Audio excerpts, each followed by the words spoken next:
যার আজ্ঞা কিরে বহে ব্রহ্মা হরি হর মৎস্য কুর্ম আদি অংশ অবতার যার অরাম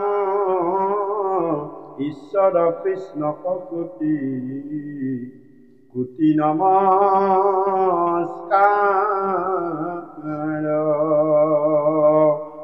নমো নমো মধুমূর রিপু মহাহরি অন্তে জুয়ুত্তময়াতি হয়ে যাক স্মরণী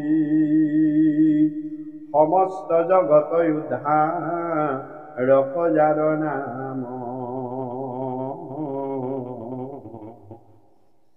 হে রাম হে নয় কৃষ্ণ করু সহস্র প্রণাম প্রভু ভগবন্ত ভক্তর নবনিধি অরাম হরি স্মরণে আরং ভর হৌক সিদ্ধি পরীক্ষিত মুখ্য কথা দ্বাদশ স্কন্ধর কৃষ্ণর শরণে ভনে কৃষ্ণর কিঙ্কর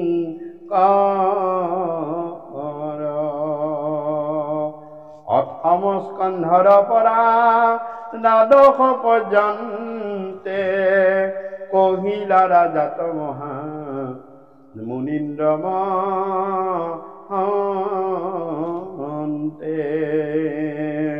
সংক্ষেপ করিয়া উদ্ধারিয়া তার হার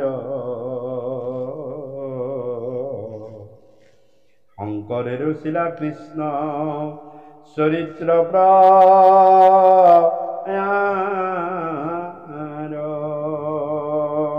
সংক্ষেপ করিয়া উদ্ধারিয়া তার হার শঙ্করের শিলা কৃষ্ণ চরিত্র প্রয়ার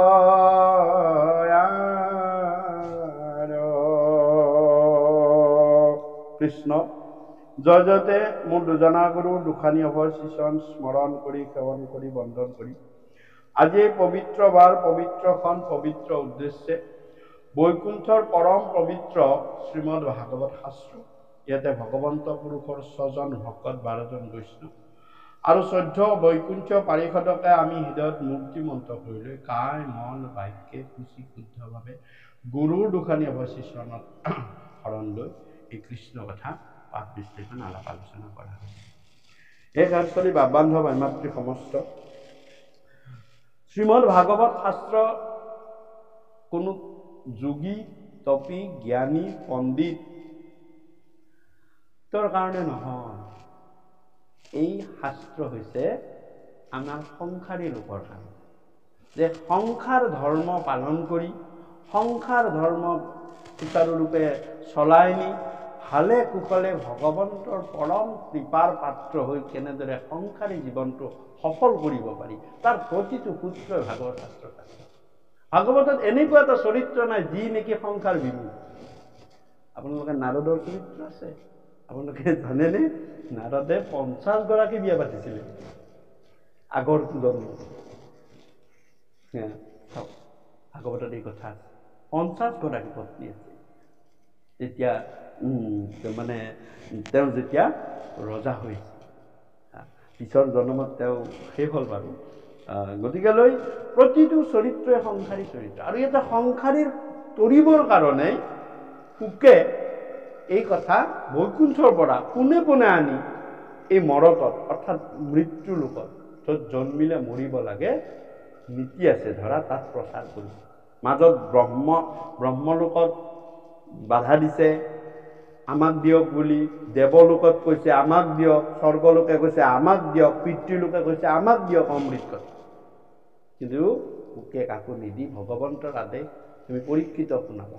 পৰীক্ষিত মানে আমি যিবিলাক জীৱৰূপী পৰীক্ষিতক শুনাবা। জীৱই তেতিয়া এই কথা শ্ৰৱণ কৰি তেওঁ অনায়াসে মুক্তি পাব। গতিকে এই কথা ক'ত লিখিছে? ভাগৱতৰ প্ৰথম স্কন্ধতে লিখিছে। মোৰ কৃপালু গুৰুৱে লিখিছে, হে ৰাম বৈকুণ্ঠৰ শাস্ত্ৰয়ানি পৰময়ুচুকে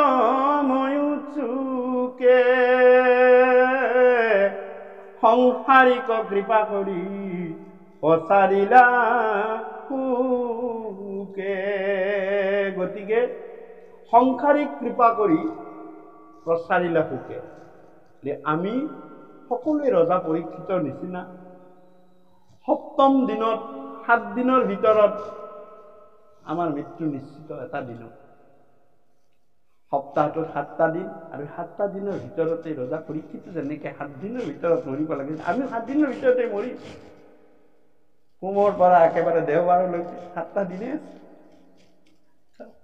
কিন্তু যদিও মৃত্যু মৰিবা, মৃত্যুটো তুমি কেনেকুৱা কলা হিচাপে মৰিবা। যে মৃত্যুলৈ তোমাৰ ভাগৱত কথাই বেলেগ তোমাক দিয়ক নিদিয়ক, টকা পইচা ধন ঐশ্বৰ্য দিয়ক নিদিয়ক, কিন্তু ভাগৱত কথাই তোমাক এই মৃত্যুৰ লগত থাকি মৃত্যুলৈ ভয় নকৰাকৈ তুমি জীয়াই থাকিব পাৰিবা।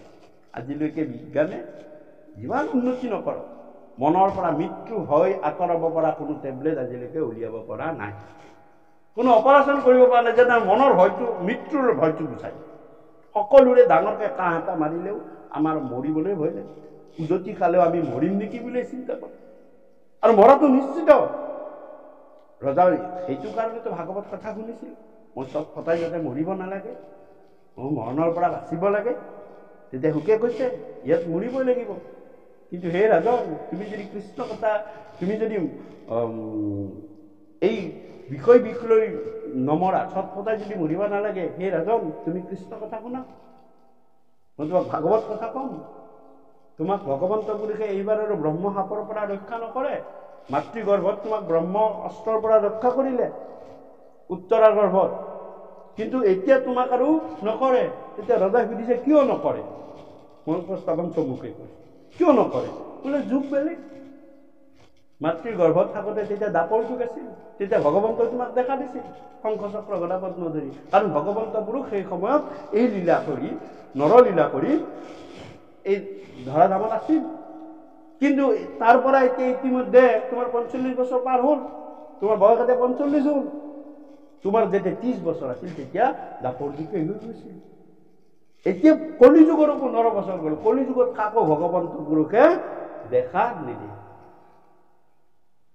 তেওঁ এইবাৰ চকুৰে কলিহে পঠিয়াই দিলে যে এইবাৰ তুমি কলি তুমি যোৱা, মই কাণেৰে যাম। এইবাৰ কৰ্ণপথে ভকতৰ হিয়াত প্ৰৱেশী হৰি দুৰ্বাসনা হৰে সমস্তই জলৰ যতে কমল যেহেন সৰতা কালে স্বভাৱতে নিৰ্মল কৰে।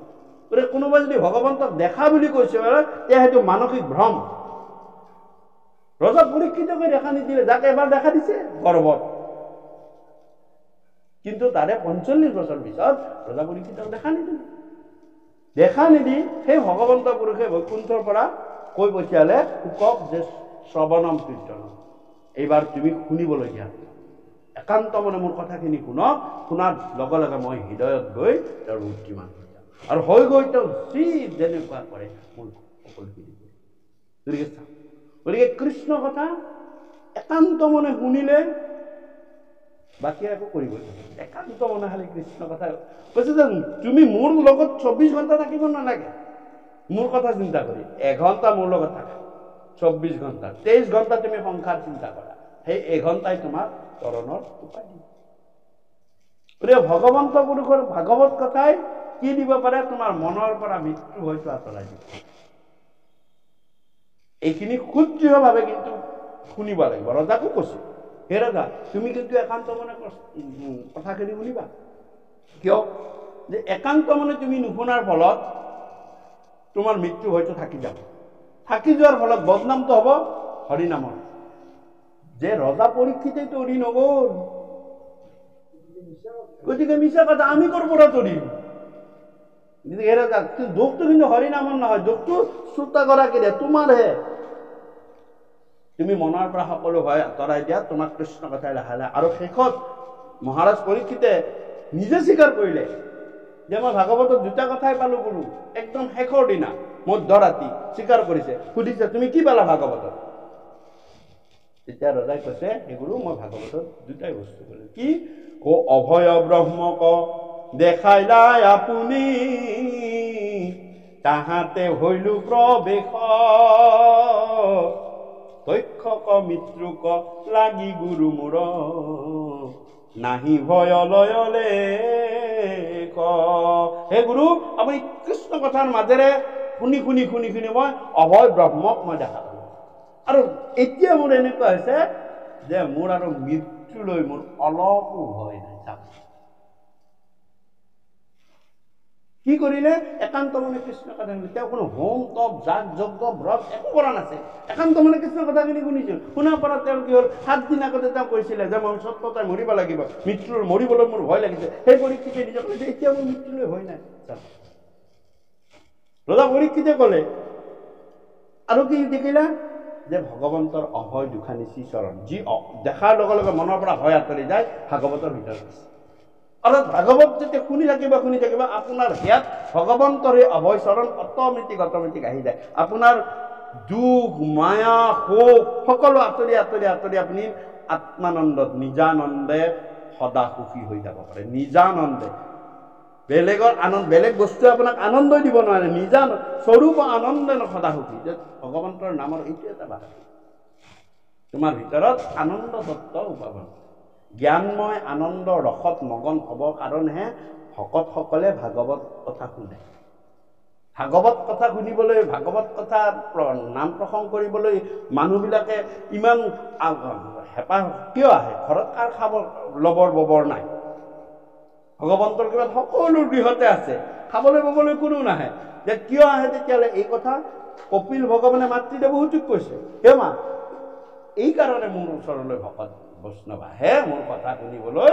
তেওঁলোকে জ্ঞানময় আনন্দ ৰসত মগন, জ্ঞানময় আনন্দ ৰস তেওঁলোকে তাত পায়।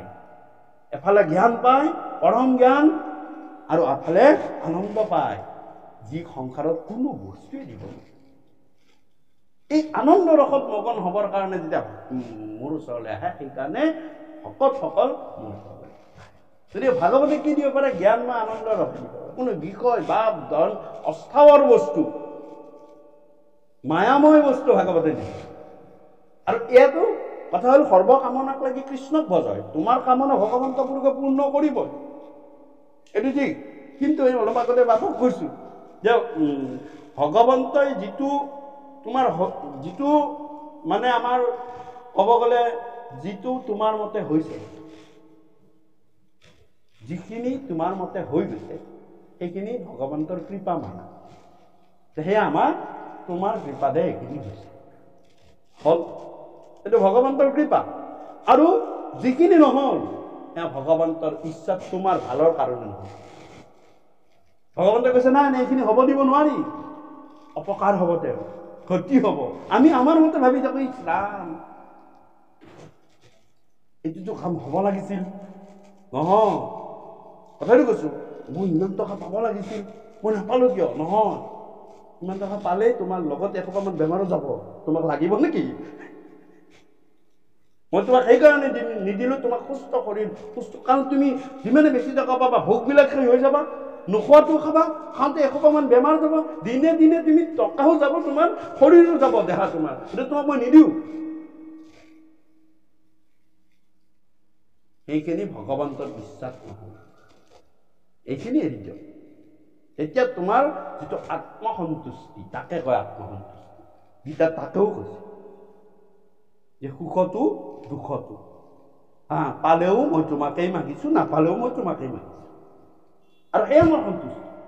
গতিকে যিখিনি তুমি মতে নহ'ল, সেইখিনি ভগৱন্তৰ ইচ্ছাত তোমাৰ ভালৰ কাৰণে বছ আনন্দ।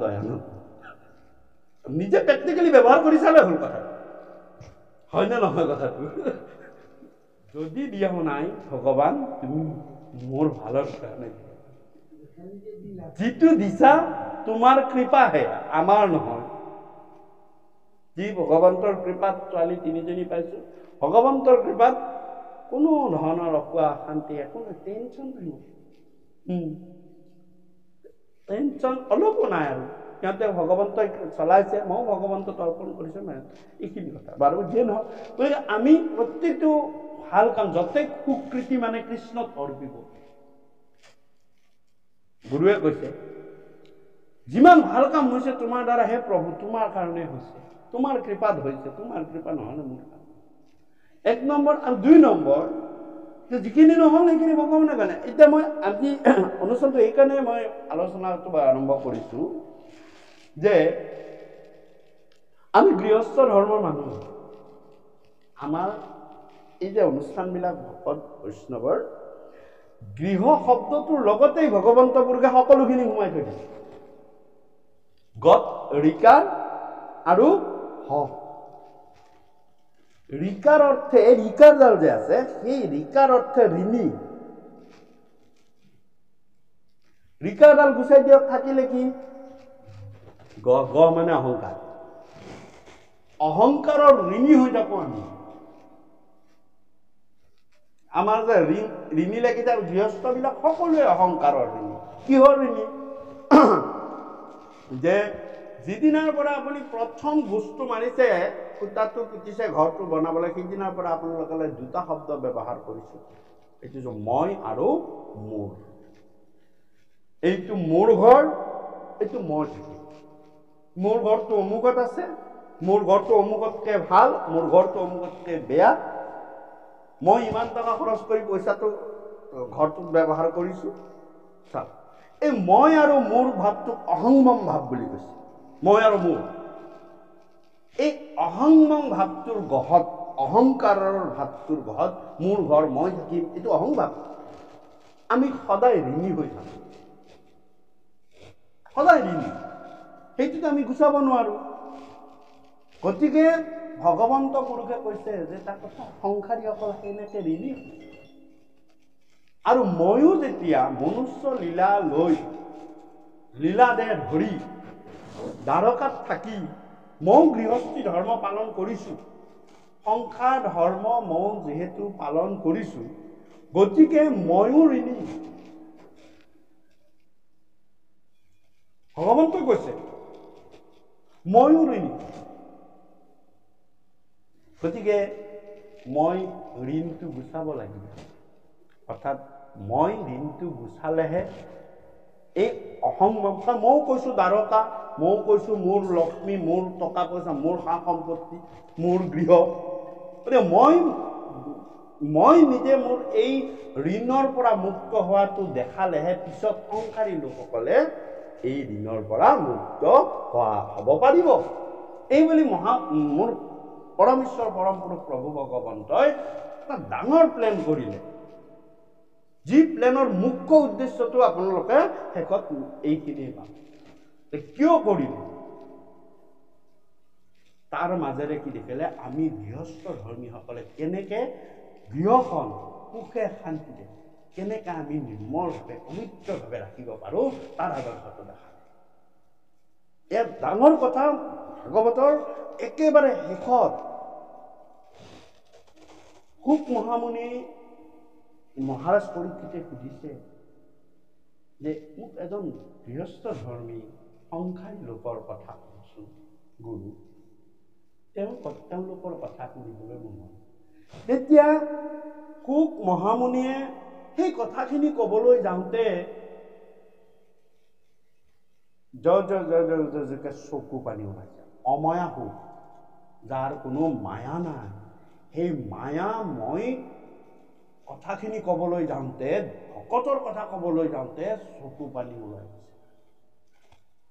আৰু সেইফালে লক্ষ্মীয়ে সবাই ভগৱন্ত পুৰুষক সুধিছে, হে প্ৰভু, আজি আপোনাৰ এই বাহিৰ সুৰত মই সদায় আনন্দই দেখোঁ, আপুনি আনন্দ স্বৰূপ, আপুনি নিজানন্দ, সদায় সুখী হৈ, কিন্তু আজি আপোনাৰ বাহিৰ সুৰটোত কিবা অলপ মই বিষাদৰ সুৰ দেখিছোঁ।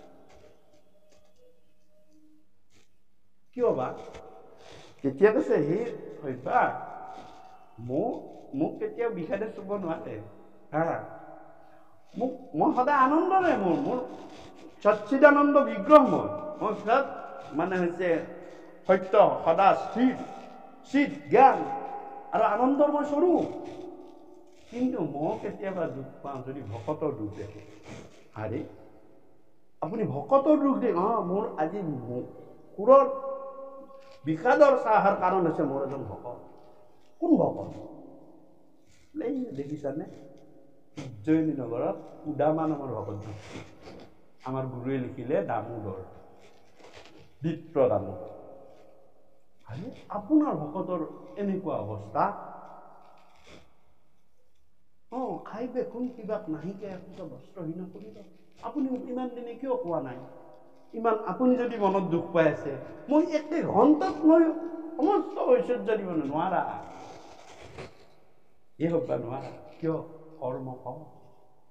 মোৰ বন্ধু, মই জানো মোৰ ভকত, মোৰ তেওঁক যোগোৱা মানে মোৰ বদনাম হোৱা। তোমাৰ ভকত সখী তোমাৰ বাহিৰে কাকো নাজানে, কিন্তু আজি তুমি বোলে কি কৰ্ম ফল? মোৰ একমুঠি চাউল ধাৰ খাই পৰিছে। গতিকে মনত ৰাখিব, কাৰো সখী বঞ্চা, ভাই বঞ্চা, গুৰু বঞ্চা কেতিয়াও নাখাব। ভগৱন্তই কৈছে মোৰ একমুঠি চাউল পঢ়ি থকা দিনতে ধাৰ খাই থৈ দিলে, সেইটো যেতিয়ালৈ নিদিব মই একো কৰিব নোৱাৰো, মোৰ হাত ভৰি বন্ধা। লক্ষ্মীয়ে কৈছে মই দিম, তুমি দি চোৱা কৰ্মফল কিন্তু কাটি লৈ গুচি যাব, মনত ৰাখিবা।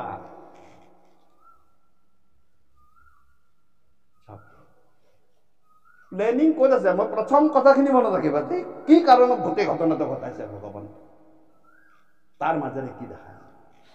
আৰু মোৰ কৃপালু গুৰুজনাই 10ম স্কন্ধৰ শেষত বিপ্ৰ দামোদৰ নামেৰে এই কথা কাহিনী আৰম্ভ কৰিছে। কিন্তু আন গ্ৰন্থত কি আছে যে সুদামাৰ গোটেই কাহিনী এতিয়া মই আজি পাম। কৃষ্ণ হে ৰাম প্ৰেমে পুলকিত স্মৰি, হে ৰাম কহিব বিচিত্ৰ শুনা পৰীক্ষিত, কৃষ্ণ কথা কৰ্ণ ভৰি।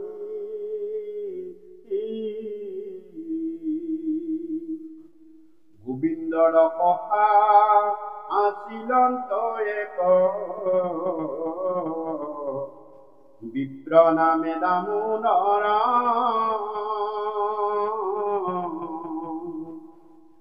গুৰুৰ বৃহত হৰিয়ে ভোগিত, পঢ়িলন্ত নিৰন্তৰ।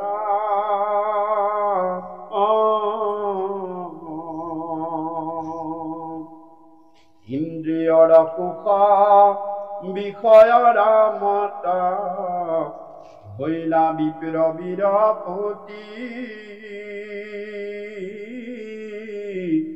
মহাজিতেন্দ্ৰিয় নাহি কাম ক্ৰোধ, সদায়ে ব্ৰহ্মত মতি।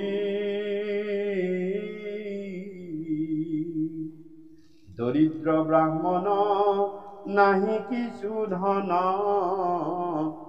হে ৰাম আশা গৃহাশ্ৰম ধৰ্মে, কতো নমাগন্ত তথাপি জিয়ন্ত, মিলে যেন নিজ কৰ্মে।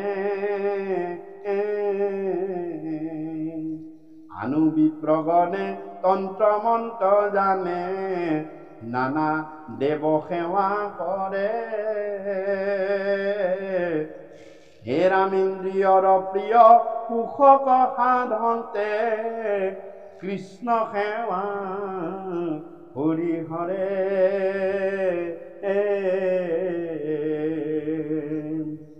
হে ৰামে হে পুনু বিপ্ৰ পৰম পণ্ডিত, নকৰন্ত কতো সেৱ, পৰম আনন্দে হৃদয়ত সদা চিন্তি থাকা, বাসুদেৱ।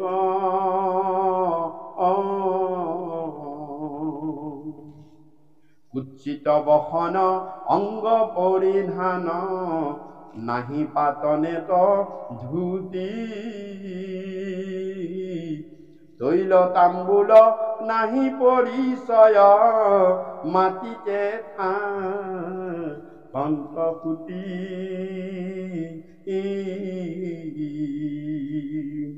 এৰাম হাতয়াত সদিনয় অন্তৰেখে কিবা পৰন্তয় অন্ন ভোজন আপোন ইচ্ছায়ে মিলে যে তাক নকৰা তাং কযতন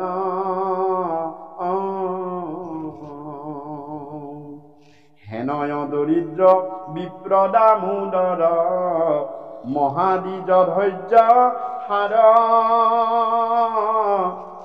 লোকে দেখৈ দুখ টান মহা সুখ মনতয় সেয় পাৰ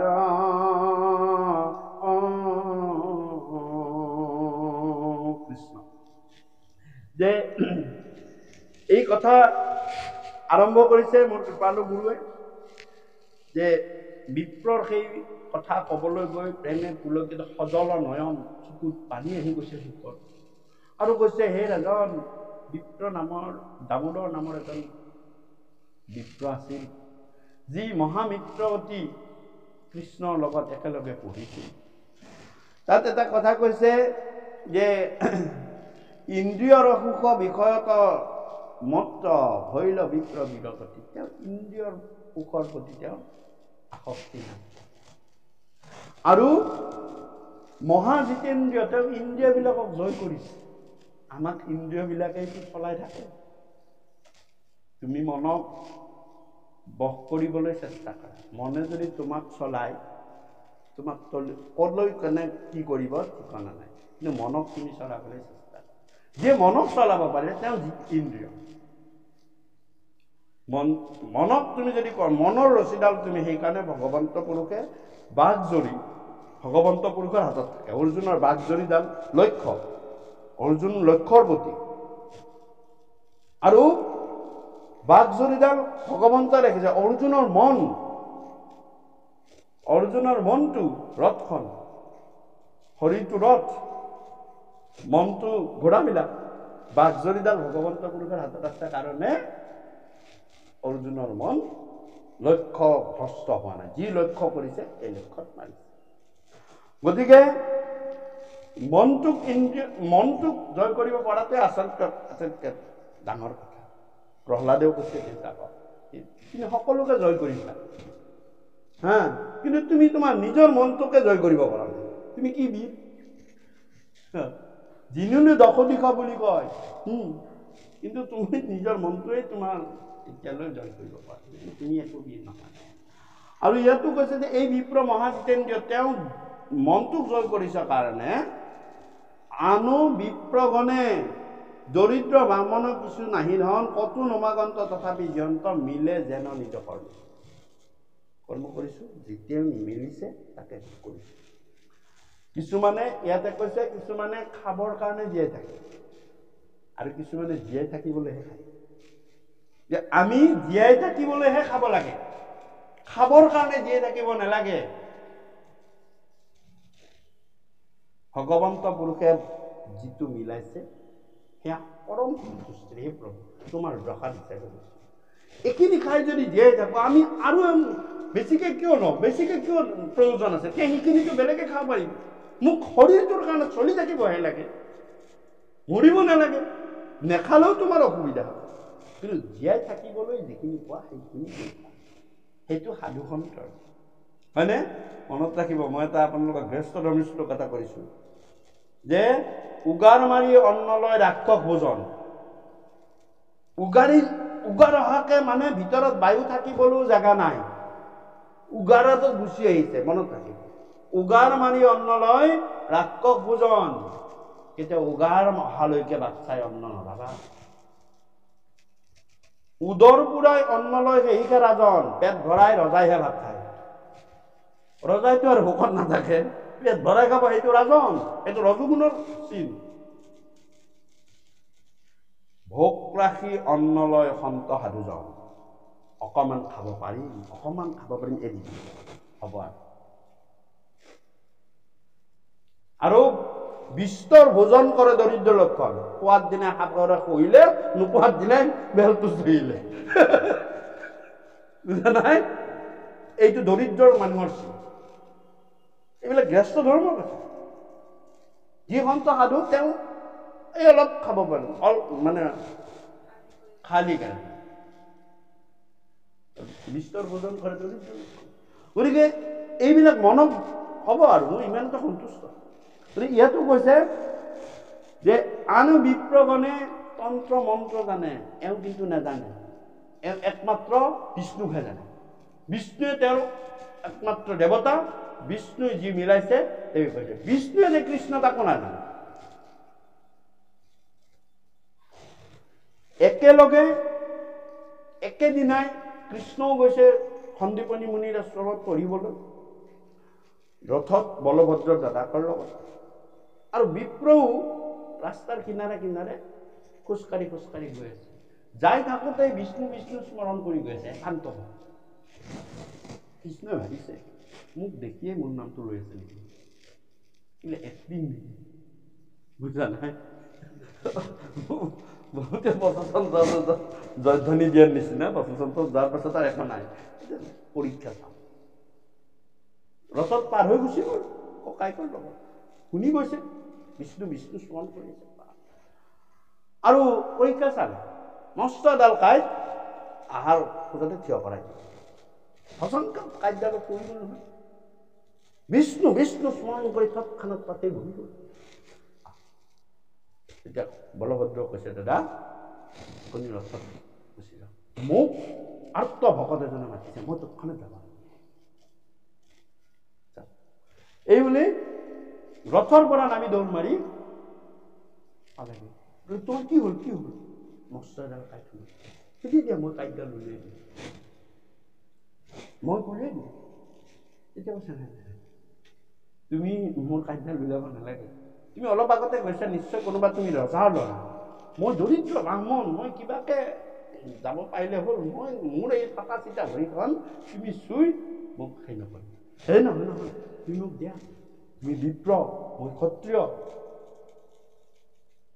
বোলে নহয় সেই বিপ্ৰ ক্ষত্ৰিয়ৰ কথা নহয় তুমি ৰজাৰ ল'ৰা মই দৰিদ্ৰ ব্ৰাহ্মণ মই প্ৰজা আৰু হীন প্ৰজা নহয় নিদিয়ে তেতিয়া ভগৱন্ত পুৰুষে ক'লে যে তোমাক মই সখা বুলিছোঁ মোক দিয়া কৈছে সখাত তুমি মোৰ হ'ব নোৱাৰা বিপ্ৰই কৈছে কিয় কৈছে মই হৰিবংশৰ পৰা এইখিনি কিয় হ'ব নোৱাৰে যে সখা হ'ব লাগিলে সমান হ'ব লাগে তুমি ৰজা মই প্ৰজা মই ৰথত আহিছা মই খোজকাঢ়ি আহিছোঁ মোৰ দেখিছা গাত কাপোৰ চাপোৰ একোৱে নাই মলিন কাপোৰ সমানে কৰিবা কাজ নাই হাৰিলে জিকিলে নাই লাজ গতিকে বোলে নহয় তুমি সখাৰ অৰ্থতে বুজা নাই বোলে কি যে সংকটত ৰখা তাকহে বোলে সখা যে তোমাক সংকটত তোমাৰ ওচৰলৈ দৌৰ মাৰি আহিলে তেওঁহে তোমাৰ সখা বান্ধৱ বান্ধ মানে বান্ধ খোৱা মানে বিপদ বান্ধ যোগোৱা বিপদত তোমাৰ লগত যি আহি বান্ধ খাব তেওঁহে বান্ধৱ যে তোমাৰ পৰা বিপদ দেখি আঁতৰি গ'ল তেওঁ তোমাৰ কেতিয়াও বান্ধৱ হ'ব নোৱাৰে সখাত সেইজনহে যিজনে তোমাক সংকটত ৰাখিবলৈ দৌৰ মাৰি আহিব বান্ধৱ আমাৰ কোন মোক কৃপালু গুৰুজনাই খুব ধুনীয়া লিখিছে যে গজেন্দ্ৰই কৈছে বিপদৰ সময়ত মই তহঁতৰ ওচৰলৈ যাওঁ কৈৰিণী হস্তিনী বিলাকক আনু যত দন্তাল স্বামীৰ ঘোৰ দুখে ৰাখিতে নপাৰো কাৰো বাক্য নাখে মুখে যেতিয়া গজেন্দ্ৰ খালটো পৰিছিল গ্ৰহাই যেতিয়া কামোৰ মাৰি ধৰি আছিল তেতিয়া বাকীবিলাক কৈৰিণী হস্তিনীবিলাক দঁতালবিলাক জাপ মাৰি পাৰত উঠিছিল তেতিয়া গজেন্দ্ৰ কৈছে ইছৰা ইহঁতৰ বিপদত মই আগত যাই উপস্থিত হওঁ মোক দেখি সকলো হয়তে পলাই আজি মই বিপদত পৰিলো ইহঁত মোৰ জাপ মাৰি পাৰত উঠিল মোক বচা দি বেলেগে কথা জাপ মাৰি পাৰত ইহঁত মোৰ বান্ধৱ নহয় আবেগে ৰাখিব মোক কমন বান্ধৱ মোক এতিয়া কোন বন্ধুৱে ৰাখিব তেতিয়া তেওঁ চিন্তা কৰি পালে অন্তকালে গতি মোৰ কেৱল মাধৱ, মাধৱে মোৰ বান্ধৱ। ওচৰত পাৰত থকা স্ত্ৰী কৈৰিণী হস্তিনী পুত্ৰপত্নীসকলে ৰাখিব নোৱাৰিলে। এই 7টা লোক পাৰ কৰি বৈকুণ্ঠৰ পৰা ভগৱন্ত পুৰুষে আবেগে ৰাখিব মোক কমন বান্ধৱ, অন্তকালে গতি মোৰ কেৱল মাধৱ। এইবিলাক মোৰ বান্ধৱ নহয়।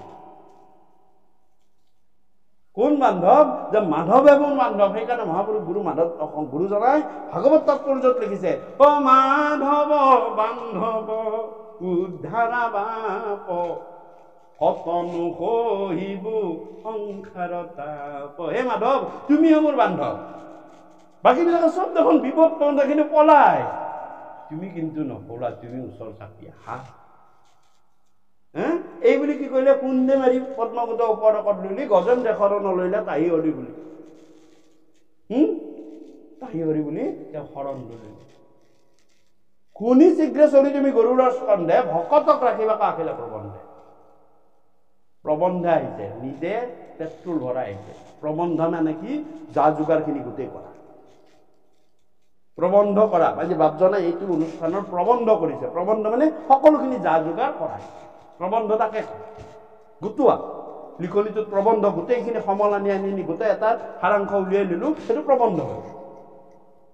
কিন্তু এই প্ৰবন্ধ কৰিছে আৰু ভগৱন্ত পুৰুষেও এই গৰুড়া আমাৰ আজিকালি হলে তেল ভৰাই লওক, মই যাব লাগে, তেল ভৰাই লওঁ, মই যাব লাগে। ভগৱন্তই প্ৰবন্ধ কৰিছে, যাক যাতে যেন মাৰিব লাগে যা। আৰু ভগৱন্ত পুৰুষ অহাৰ লগে লগে ইয়াতো কৈছে যে বান্ধৱ, সেই বিপদত মই আহিছো না নাই হৰিখন মুখে, মই তোমাৰ কাৰ্য দিলো, তুমি মোৰ সখা। সখা তাকেহে কয় যে বিপদত তোমাৰ ওচৰত কোন আহিছে? মই আহিছো, দিয়া নিদিয়ে বিপ্ৰ। এতিয়া নাই, মনটো এতিয়ালৈ মোৰ কাৰণে উদাৰ হ'ব পৰা নাই, উদাৰ হ'ব পৰা নাই। এতিয়াও মানে জিজ্ঞাবোধটো আছে। ভগৱন্ত পুৰুষে দুখতে দুখ, কাৰ্যাল আৰু লীলা কৰি বেছি ভিতৰলৈ সোমাই দিয়ে। কিয় দিছে? যে মনৰ জিজ্ঞাবোধটো আঁতৰ। শেষত গৈ উপায় নাপায় টানি আজৰি হলেও ভিতৰৰ ভৰিখন লৈ আহিছে। লৈ দেখিছে এই কাৰ্যাল বহুত ভিতৰলৈ গ'ল। চাওক, ভকতৰ মনৰ মানে যিটো ভাৱ, সেইটো দূৰ কৰিবলৈ ভগৱন্ত পুৰুষে কামুৰি, নিজে মুখেৰে কামুৰি কাৰ্যাল টানি লৈ আহিছে। আঙুলিৰেতো আনিলেতো কামুৰি লৈ আহিলে। তেতিয়া বিপ্ৰ তোমাৰ কি হ'ল?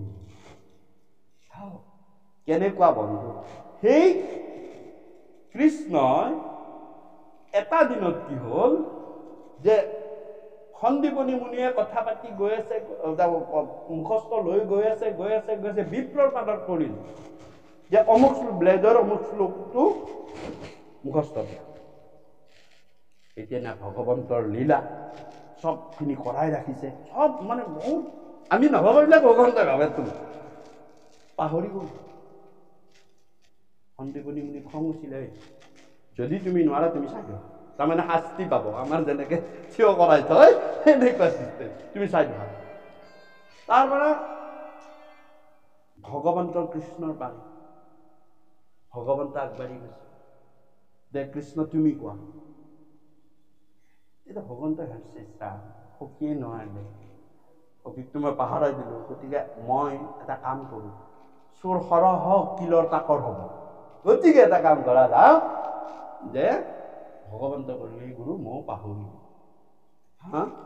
যি বেদৰ, যাৰ মুখৰ কথাই বেদ, যি বেদৰ শ্লোক নিজে কৈছে, তেওঁ পাহৰা বুলি কৈ দিলে। বলভদ্ৰ হাঁহিছে, খালে চাইড লৈ ললে। তুমিও লাইনত কিয় হয়? তেওঁ লাইনত থিয় হ'বলগীয়া হ'ল। পিছত বলভদ্ৰ আছে, তেওঁ দি দিলে, তেওঁ আজফালে আহিলে। বলভদ্ৰে হাঁহি হাঁহি আঁতৰি দিলে, কৃষ্ণই চাইড লৈ ললে, ভকতৰ চাইড লৈ ললে। এইবিলাক বাদ দিয়া। এই বুলি কি কৰিলে ভগৱন্ত?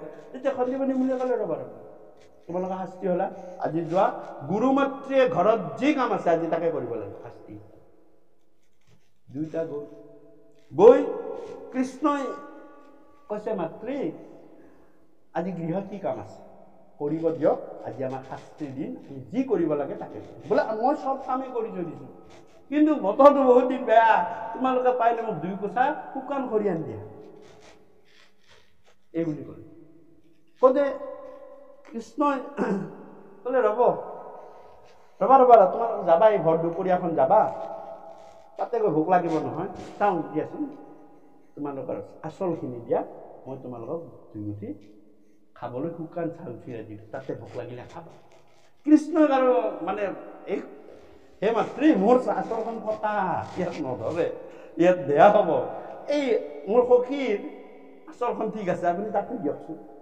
তেতিয়া এক মুঠি দিলে কৃষ্ণ, এক মুঠি দিলে সেই টোপোলা বান্ধিলে, দুয়োটাই লৈ গৈ হাবিৰ মাজত কৃষ্ণ কৈছে, সেই সখী তুমি ব্ৰাহ্মণ মানুহ, কচে চচে বগাই ফুৰা তোমাৰ অভ্যাস নাই, মই ক্ষত্ৰিয়, মই যেনি তেনি সৰুৰ পৰা মোৰ অভ্যাস আছে এইবিলাক লগাই ফুৰাই ফুৰা, তুমি ইয়াতে গছজোপাৰ তলতে বহি থাকা, মই দুইটাৰ কাৰণে দুমুঠি খৰি লৈ আহোঁ। এইবোৰ খৰি আনিব আৰু ভগৱন্ত পুৰুষে সেয়ে চাই প্ৰমাণ চাই যে লাহে লাহে লাহে লাহে লাহে লাহে লাহে বিপ্ৰৰ ভোক লাগি আহিব, প্ৰমাণ চাইছে তাতেই আহি চাই কৃষ্ণ নাহে নাহে নাহে নাহে, আহিলে দুইটাই খাব পাৰো, দুইটাই খাব, নাই নাহে। শেষতে বিপ্ৰই কি কৰিলে, ৰখিব নোৱাৰি সেইকাৰণে কৈছে যে জীৱনত ল'ৰা ছোৱালীক দুটা বস্তুৰ সন্মুখীন হ'ব দিব, আপোনাৰ কোটি টকা থাকক, সেইটো অভাৱ আৰু ক্ষুধা। সুদীৰ্ঘ জীৱন এটা ল'ৰাই কোন সময়ত কি মুহূৰ্তত ক্ষুধা আৰু অভাৱৰ সন্মুখীন হয়, এই কথা অভিজ্ঞতা লাগে। এই সহনশীলতা গুণটো অভিজ্ঞতা নথকা কাৰণে আজি ল'ৰাই অলপ কষ্ট পালেই বেয়া কাম কৰি পেলায়, অলপ অভাৱ পালেই মানে চৰিত্ৰ বেয়া হৈ যায়, কাৰণ অভিজ্ঞতা নাই। ভোক সহ্য কৰাৰ অভিজ্ঞতা লাগিব। কিবা কাৰণত এনেকুৱা এটা চাকৰি কৰিলে য'ত নেকি মৰুভূমিৰ মাজত ডিউটি কৰিলে, খাবলৈ একো নাই, যদি সহ্য গুণ থাকে তেওঁৰ একো তাতে নহয়। এই দুটাৰ অভাৱ আৰু ভোগ, এই দুটাৰ যিমানে থাকক হ'ব, মোৰ নাই, দিন দেচোন এইটো দুদিন চল। আমাৰ আজিকালি কি হ'ব, ল'ৰা আহি স্কুলৰ পৰা ঘৰত নোসোমায়ে মাকৰ তৎক্ষণি লাগে, সেই ভাতকেইটা চলটো আহিছে, নহয় তাক 15 মিনিট পিছত দিব দিছে, কাৰণ তাৰ ভোকটো লাগি আহিব লাগিব। যদি ভোকটো লাগি নাহে তাৰ অপকাৰ কৰি ৰাখি 15 মিনিট পিছত আৰু সি ভোক লাগে বুলি 2বাৰ 3বাৰ ক'ব লাগিব, 4বাৰত দিবা ভাত, তাৰপিছত 4বাৰত দিবা ভাত, আপোনাৰ চবত নাহে কিবা এনেকা আছে দেই, 4বাৰত দিবা ভাত, একদম 4বাৰ ক'লেহে ভাত দিব লাগে, 1বাৰত দিব নালাগে, 2বাৰত দিব নালাগে, 5 মিনিটকে গ'লেও 4 গুণ 20 মিনিট। চাওক এইটো ডাকৰ বছৰ, তেতিয়া মানে কি আমাৰ যিটো পাচন ইন্দ্ৰিয় বেছি এক্টিভ হৈ যায়। গতিকে এই দুটা বস্তু অভাৱ আৰু ভোক, সেইদিনা বিপ্ৰৰ ভোক লাগি আহিলে আৰু ভোকটো সহ্য কৰিব নোৱাৰি নিজৰ মুঠি খাই দিলে, থাকিলে কৃষ্ণৰ মুঠি। কৃষ্ণই চব জানে, তেওঁতো ভাতটো খালে, খাই আৰু মানে কি কমপ্লিট ভোক সহ্য কৰাটো সহজ, মাথাত উঠিলে একবাৰ ভোক আৰু ভোক নালাগে, লগত থাকিলে গপ পোৱা যায় নহয়। কিন্তু আধা পেটি ভোকটো সহ্য কৰা বিৰাট টান, তাতে খাদ্যটো আছে লগত, সেইটো আৰু বেছি কঠিন। পেটটো নভৰিল, হাততো আছে, তাৰপিছত কি হ'ল, এই ভগৱন্তৰ চাউল চিৰা মুঠিও খায়। অন্তৰ্যামী ভগৱন্তই চব জানে, অলপ পিছতে দুমুঠা মস্ত খৰি আনি ধপধপকে পেলাই। চাওক ইয়াতে এটা ডাঙৰ কথা, যিয়ে কৈছে সখী তোমাৰ মুঠি লোৱা, এই মুঠি মোৰ। 1 নম্বৰ কথা, ভগৱানে তেওঁক ক'ব পাৰিলেহেঁতেন, সখী গুৰুপত্নী যে দিছিলে, অন্তৰ্যামী ভগৱন্তই জানে সখীক লাজ দিয়া হ'ব, মই যদি কওঁ তেওঁতো খাই পেলালে, তেওঁতো দিব নোৱাৰিব, সখীক লাজ দিয়া হ'ব। আৰু 2 নম্বৰ কথা, কোনো ভকতক আজিলৈকে সপোনে খচিতে ভগৱন্ত কৃষ্ণই কাকো একো বস্তু আজিলৈকে মাগা নাই, মাগিলে তেওঁ অপূৰ্ণ হ'ব, তেওঁ পূৰ্ণ কৃষ্ণ ভগৱন্ত, তেওঁ সকলো আছে, পূৰ্ণ। অপূৰ্ণ দেৱতা দেৱীবিলাকেহে আপোনাক সপোনতো মাগিব, বিধি বিধানতো মাগিব, সেইটো ভগৱন্ত কৈছে মোক যদি মই মাগিবই লগীয়া হ'ল, মই আমাক লাগে, আমি অপূৰ্ণ, আমি জীৱ, আমি অপূৰ্ণ। আয়ু গ'লেও আমাক লাগে। ভগৱন্তে কৈছে মোক একো নালাগে, মই পূৰ্ণ। কোনো ভকতকে আজিলৈকে ভগৱন্ত কৃষ্ণই সপোনত হ'লেও দেখা দিছে মোক অমুকটো মাগিছে, আপুনি নহয়, তেওঁ কোনো বস্তু তেওঁ এটাই বস্তু দিছে, প্ৰেম সহিত ভকতি। মোক সেইটোহে লাগে, সেইটো লাগে, সেইটোৰ মই আকলোৱা। আগবাঢ়িব, ৰ'দে পৰিব, আপোনালোক গোটেইখিনি আগবাঢ়ি ৰ'দটো আহি আছে, মই তাকে ভাবিছে একো অসুবিধা নাই। গতিকে ভগৱন্ত পুৰুষে তেওঁক নকৈ কি কৰিলে, 2 কথা ল'লে। তাতে মোৰ কৃপালু গুৰুজনাই লৈ গুৰুমুখী হৈছে, তাতে ডাঙৰ টাৰ্ণিং হ'ল যে গুৰু ঘৰ লোৱা 2 মুঠি ল'লে যে গুৰু ঘৰমুখী হৈছে, বিপ্ৰৰ জীৱনলৈ কাল ধুমুহা নামি অনন্ত কোটি ব্ৰহ্মাণ্ডৰ ভগৱন্ত ঈশ্বৰ ওচৰতে আছে, তেওঁৰ জীৱনলৈ কাল ধুমুহা অহা নাই। দৰিদ্ৰ নাৰায়ণ বিপ্ৰৰ জীৱনলৈ আহি গ'ল, কাৰণ তেওঁ নকলে কি পেটৰ ভোকত থাকিব, তেওঁ স্বীকাৰ কৰিব লাগিছিল, স্বীকাৰ নকৰিলে। তেওঁ কি পেটৰ ভোকত থাকিব নোৱাৰি, তুমিতো জানাই মই তোমাৰ মুঠিও খাই পেলালো, ক'বা নহয় কিবা এটা হ'লে মই তোমাক একমুঠি ধ্যান দিম দিয়া। স্বীকাৰ নকৰিলে, আনকি মাতি আনিছে, তথাপিও সিদিনা মনত পেলাই দিছে এই ঘটনাটো, সিদিনাও স্বীকাৰ নকৰিলে।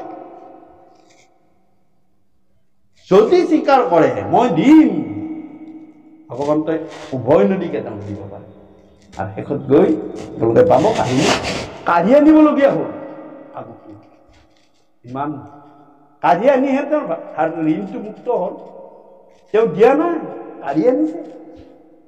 ভগৱন্তে বাৰে বাৰে তেওঁক সুবিধা দি আছে, মোৰ সখীৰ কাৰণে তোমাক মই সুবিধা দিছো, কিন্তু বিপ্ৰই স্বীকাৰ নকৰিলে, আৰু লগে লগে বিপ্ৰৰ জীৱনলৈ কাল ধুমুহা আহি গ'ল, বাট বৃষ্টি আহি গ'ল। সেয়া কি কাল ধুমুহা আহিছে, দৰিদ্ৰ নাৰায়ণ বিপ্ৰৰ জীৱনলৈহে আহিছে, কৃষ্ণৰ জীৱনলৈ হা নাই, কাৰণ একমুঠি ধাৰ লাগি গ'ল নহয়। এয়া তাকে কৈছে যে গৌৰীব বঞ্চা, ভকত বঞ্চা, গুৰু বঞ্চা, ভাই বঞ্চা, এতিয়াও এক তিলো নহয়, এক তিলো ল'ব, স্বীকাৰ কৰিব, ল'বলগীয়া হয়। মোক কেতিয়াবা বাপজনাৰ পৰা ল'ম, মোৰ পৰা বাপজনাই ল'ব, কিন্তু স্বীকাৰ কৰোঁ, হ'ব মই দিম। সেইদিনা বিপ্ৰ, সেইকাৰণে লক্ষ্মীক কৈছে চোৱাচোন, তেওঁ কৰ্মফল মোৰ একমুঠি খাই থৈ দিছে, যিদিনালৈ মোক নিদিব সিদিনালৈ মই একো দিব নোৱাৰো, একো দিব নোৱাৰো, কৰ্মফল তেওঁ ভোগ কৰিবই লাগিব জীৱনত। সেইদিনাও মই কৈছো এটা কৰ্মফলৰ কাহিনী, ভোগ কৰিবই লাগিব। বোলে মই যদি দিওঁ তুমি দিছোৱা, এতিয়া লিখিছে গুৰুৱে, 7-8 দিনে যি কিছু মিলে তাকেহে খাব পায়, ডাঙৰ কথা। 7 দিন 8 দিনৰ মূৰত যদি কিবা পায়, তেতিয়াহে ল'ৰা 3টা এটি বিপ্ৰপত্নী সুখী লাগে, বিপ্ৰপত্নী বোলে তেতিয়াহে পায়। তেতিয়া এদিন লক্ষ্মীয়ে ক'লে, সব্বাই ক'লে মই দিম, তুমি দিছোৱা, কৰ্মফলা কাঢ়িব, কিন্তু মই কৈ দিলো তেওঁৰ কৰ্মফল আছে এইটো। তেতিয়া দিলে মানে কি, ৰাজবিষয়াৰ ঘৰত, সেইখন নগৰৰ ৰাজবিষয়াৰ ঘৰত মাগিব গৈছে। ৰাজবিষয়াৰ পত্নীয়ে কৈছে যে হে বিপ্ৰ, তুমিতো নিশ্চয় বিষ্ণু ভক্ত বৈষ্ণৱ, আমাৰ এই অঞ্চলটোত তোমাৰ সুনাম আছে, তুমি বিষ্ণুৰ বাহিৰে বেলেগক সেই নকৰা, একান্ত ভক্ত। আজি মোৰ গৃহত এই নাৰায়ণ ভোগ আছে, বিষ্ণু ভোগ আছে, তাক গ্ৰহণ কৰিবানে? এতিয়া কৈছে নাৰায়ণ ভোগ মই নিশ্চয় গ্ৰহণ কৰিম, মই নাৰায়ণ ভোগ অৱজ্ঞা নকৰোঁ। তেতিয়াহ'লে তুমি ইয়াত বহা, মই পাত্ৰখিনি, মই তোমাক ভোগখিনি আনি দিছোঁ। তেতিয়া বিপ্ৰই সুধিছে পাত্ৰখিনি আনিতে, বোলে সেয়াই গৃহলক্ষ্মী, তুমি যদি অনুমতি দিয়া, এই পাত্ৰটোৰ ভোগখিনি মই মোৰ গৃহলৈ লৈ যাম। মোৰ গৃহত আৰু 4টা প্ৰাণী, 7 দিন 8 দিন একো খোৱাই নাই, আমি সকলোৱে বিটাই মিলি খাওঁ, আৰু তোমাক সকলো আশীৰ্বাদ হ'বনে? তেতিয়া ৰাজবিষয়াৰ পত্নীয়ে কৈছে যে বিপ্ৰ, আপুনি চিন্তা নকৰিব, আপুনি এইখিনি ইয়াত খাই লওক। ইয়াৰ পিছত মন্ত্ৰীৰ ঘৰ আছে, আৰু মন্ত্ৰীৰ ঘৰত আজি নাৰায়ণ পূজা ভাগি আছে, তাতে বিষ্ণু পূজা আছে। আপুনি তাৰ পৰা সকলো দ্ৰব্য বস্ত্ৰ সকলোখিনি ভোগ সকলোখিনি লৈ আপুনি ঘৰত যাব পাৰে। তেতিয়া ক'লে নহয় নহয়, 5 নম্বৰ ঘৰ তোমাৰ মোৰ, 5 নম্বৰৰ ওপৰত মই মোৰ খোজা নিয়ম নাই, সেয়া মই ধৰ্ম ভ্ৰষ্ট মই নকৰোঁ, দৰকাৰ হ'লে মোক নালাগে। তুমি যদি অনুমতি নিদিয়া মই লাগে নিনিও, কিন্তু মই 6 নম্বৰ ঘৰত কেতিয়াও নাযাওঁ, মই 5 নম্বৰ ঘৰত তোমাৰ সেই ধৰ্মত আছে, তাৰ ধৰ্মৰ পৰা বিচলিত হোৱা নাই। তেতিয়া ক'লে বাৰু তেতিয়াহ'লে তুমি লৈ যোৱা, দি দিলে। এই যে সব্বাই দি দিছিলে, মই যে দি দিওঁ, দিয়া তুমি। ঠিক সেই মুহূৰ্ততে তেওঁৰ গৃহলৈ ৰাজবিষয়ৰ প্ৰৱেশ হৈছে। আহি বিপ্লৱ দেখিছা, তোমাক লগ পালোঁ, ভাল হ'ল। মোৰ ৰজাৰ আদেশ আছে, কাইলৈ মোৰ ঘৰত চণ্ডী পূজা হ'ব, শক্তি পূজা হ'ব। 101জন ব্ৰাহ্মণ লাগে, 100জনক মই মাতি থৈ আহিছোঁ, আৰু এজন তোমাক মই আজি ঘৰতে তোমাক ইয়াত পালোঁ। কাইলৈ তুমি চণ্ডী স্তোত্ৰ লিখি আনিবা, ৰাজস্তোত্ৰ এটা লিখি আনিবা, আনি আমাৰ ইয়াত আমি তোমাক সকলো টকা পইচা উভৈনদী কৰি আমি ৰজাৰ আদেশ মতে দিম। ৰাজাৰ তেতিয়া বিপ্ৰ দামোদৰে কৈছে যে নাই, মই বিষ্ণুৰ স্তুত বিষ্ণুৰ পূজাৰ বাহিৰে মই কাৰো স্তুত নিদিওঁ। তেতিয়া ৰাজবিষয়ৰ খং উঠিছে, খং উঠি চাবুকেৰে কোবাই চোতালতে পেলাই দিছে। সেই ভোগৰ পাত্ৰ গৈ দূৰলৈ চিটিকি গৈছে, কুকুৰে খাইছে। লক্ষ্মীয়ে সুধিছে, প্ৰভু কি কৰিলে? কৰ্মফল। কুকুৰে যে খালে, কুকুৰৰ ভোগ আছিলে, বিপ্ৰৰ ভোগ নাছিলে। কৰ্মফলে কাঢ়ি নিলে, দেখিছা? আৰু কোব চুপ খাই গৃহ পাইছে, গোটেই কাপোৰ ফাটি গৈছে, চোলা ছাল ফালি গৈছে। আৰু 7-8 দিন খাব নোপোৱা, খাবলৈ নথকা কুশিলাই ল'ৰা 3টাক লৈ দুৱাৰ মুখতে দেখিছে, গাত তেজে লুতুৰি হৈ ককাই জাকাই স্বামী আহিছে, দৌৰ মাৰি গৈছে, গৈ সাবতা মাৰি ধৰিছে, কাঠে পেঠে আনিছে, আনি একদম ল'ৰাকেইটাকে ধৰি সকলোৱে তেওঁ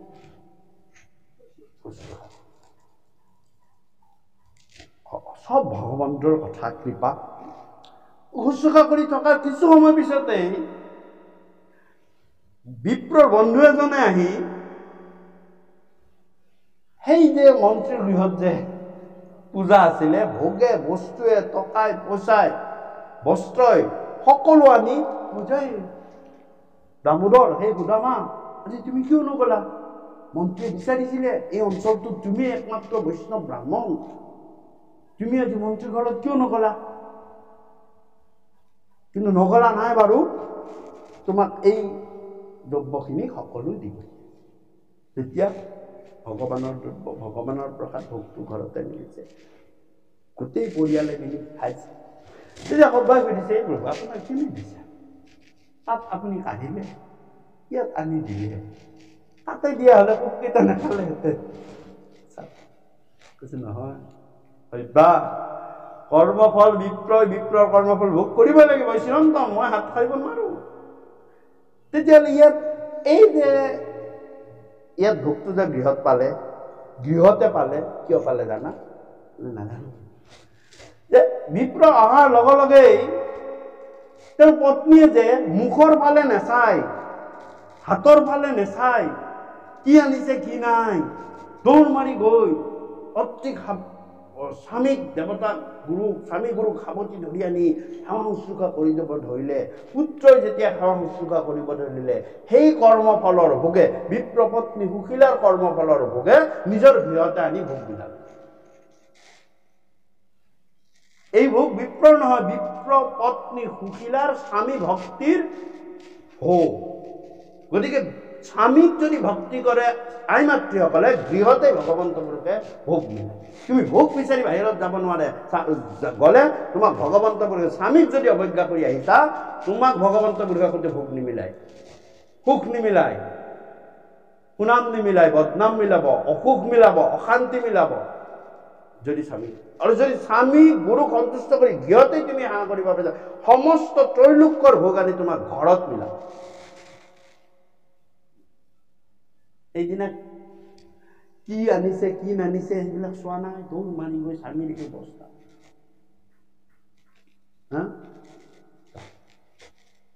তেতিয়া কৈছে যে প্ৰভু এটা কাম কৰক, মই চাবলৈ নোৱাৰিছো আৰু বিপ্ৰটো, আপুনি এবাৰ যাওক।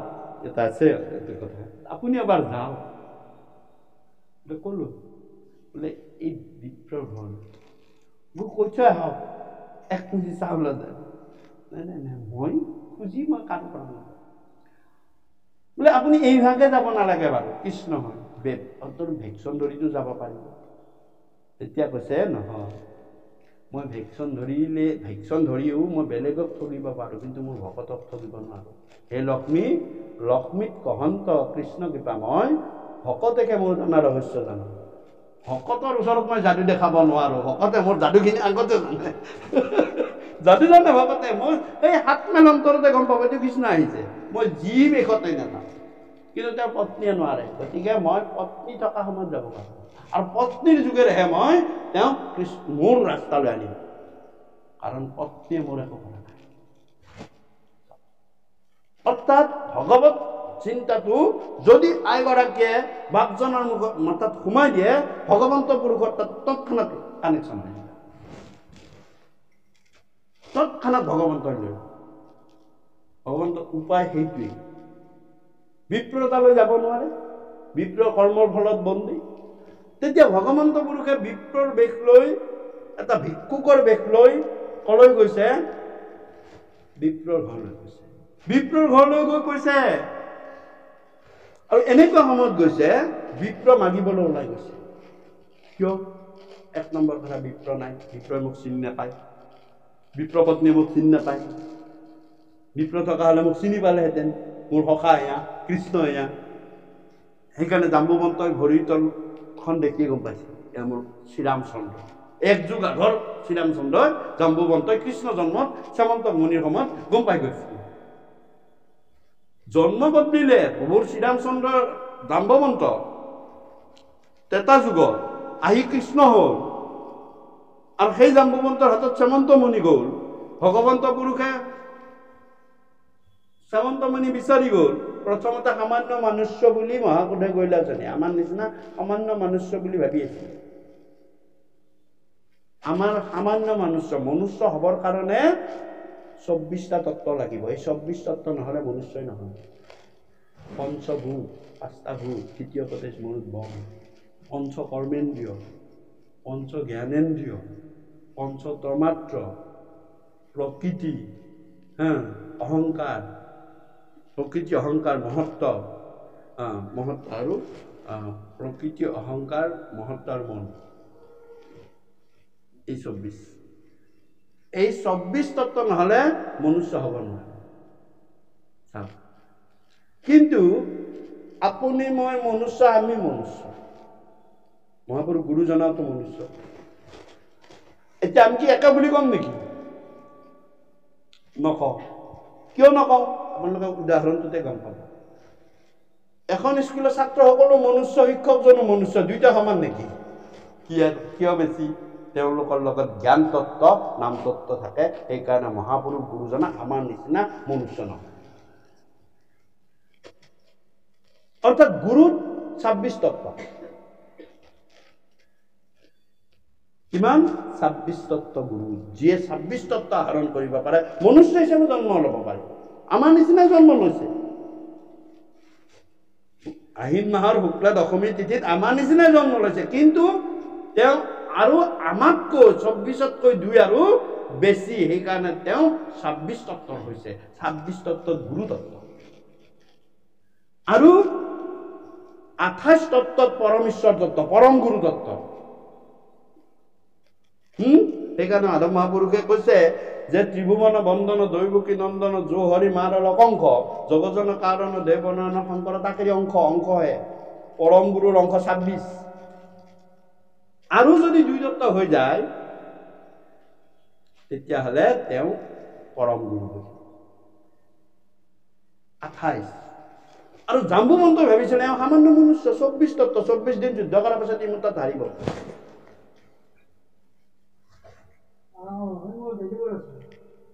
24 দিন যুদ্ধ কৰাৰ পাছত ই মোৰ লগত হাৰিব কিন্তু ই তত্ত্বই দেখাব নোৱাৰে মইতো ভকত মই পাৰিম 24 দিনৰ দিনা যেতিয়া যুদ্ধ লাগিলে